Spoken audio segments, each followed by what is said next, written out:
കേരളത്തിലെ പിന്നോക്ക വിഭാഗങ്ങൾക്ക് വേണ്ടി എപ്പോഴും പോരാടുന്ന പ്രിയങ്കരനായ SNDP യോഗം ജനറൽ സെക്രട്ടറി വെള്ളാപ്പള്ളി നടേശൻ അവർകളെ, കേരളത്തിലെ 12 ബഡ്ജറ്റ് അവതരിപ്പിച്ച കേരള കോൺഗ്രസ് പാർട്ടിയുടെ ചെയർമാൻ പ്രിയങ്കരനായ KM മാണി സാർ, നമ്മുടെ അയൽവാസിയും കേരളത്തിൻ്റെ പ്രിയങ്കരനായ മന്ത്രിയുമായ ശ്രീ PJ ജോസഫ്, KPCC പ്രസിഡന്റും പുതിയ ആഭ്യന്തരമന്ത്രിയുമായ ശ്രീ രമേശ് ചെന്നിത്തല, കേന്ദ്രമന്ത്രിയായ കൊടിക്കുന്നിൽ സുരേഷ്, നമ്മുടെ എല്ലാം കാരണവരായിട്ടുള്ള പ്രിയങ്കരനായ MM ജേക്കബ് സാർ, സ്നേഹമുള്ള തിരുവഞ്ചൂർ രാധാകൃഷ്ണൻ മന്ത്രി KC ജോസഫ്, ശ്രീ മന്ത്രി അനൂപ് ജേക്കബ്, അത്യഭിനന്ദിയ ആലഞ്ചേരി പിതാവ്, അത്യഭിനന്ദിയ ക്ലീമിസ് തിരുമേനി, കാർഡിനൽ ഓസ്വാൾഡ് ഗ്രേഷ്യസ് തിരുമേനി, സ്നേഹമുള്ള നമ്മുടെ കൊച്ചുപിതാവ് ജേക്കബ് മുരിക്കൻ തിരുമേനി, നല്ലവരായ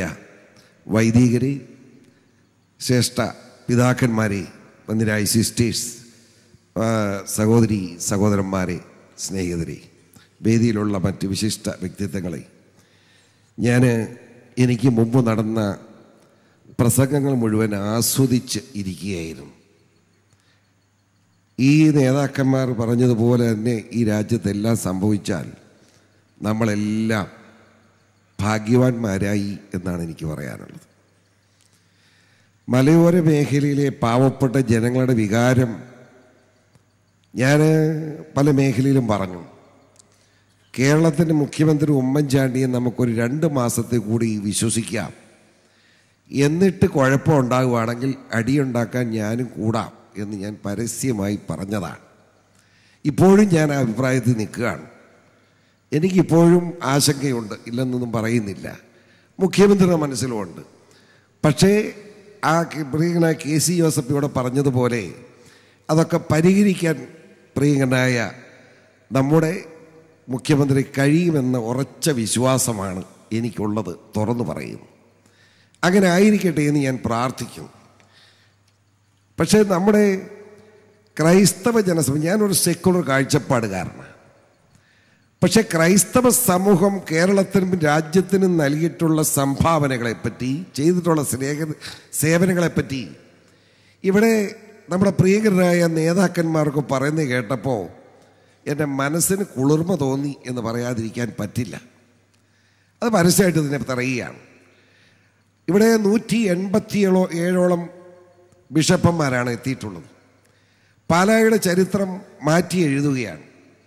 മാണി സാറ് ആനന്ദ തുന്തിലനാണ്, എനിക്കറിയാം. പക്ഷേ ഞാനും പുറകിൽ നിന്ന്, ഞാനും ബഹുമാനോടെ PJ ജോസഫ് മന്ത്രിയും ഒക്കെ സന്തോഷത്തിൽ തന്നെ നിൽക്കുകയാണ്. എനിക്ക് ഇതിനകത്ത് ഈ 31ാമത് കോൺഫറൻസ് സംബന്ധിച്ച് പറയാനുള്ള ചില കാര്യങ്ങൾ ഞാൻ സൂചിപ്പിക്കാൻ ആഗ്രഹിക്കുന്നു.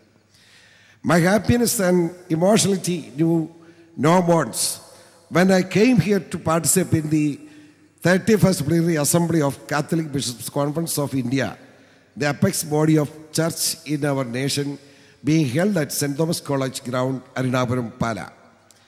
The subject on the carpet is a renewed church for a renewed society. This theme of the plenary session is having a wide relevance in the kaleidoscope of contradicting tendencies in the world scene.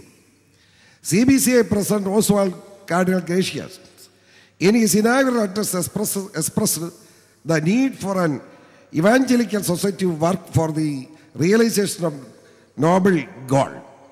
To be frank, we want a society enriched with the divine spirit and culture, which in turn will boost the work to alleviate the miseries and hardships of the downtrodden.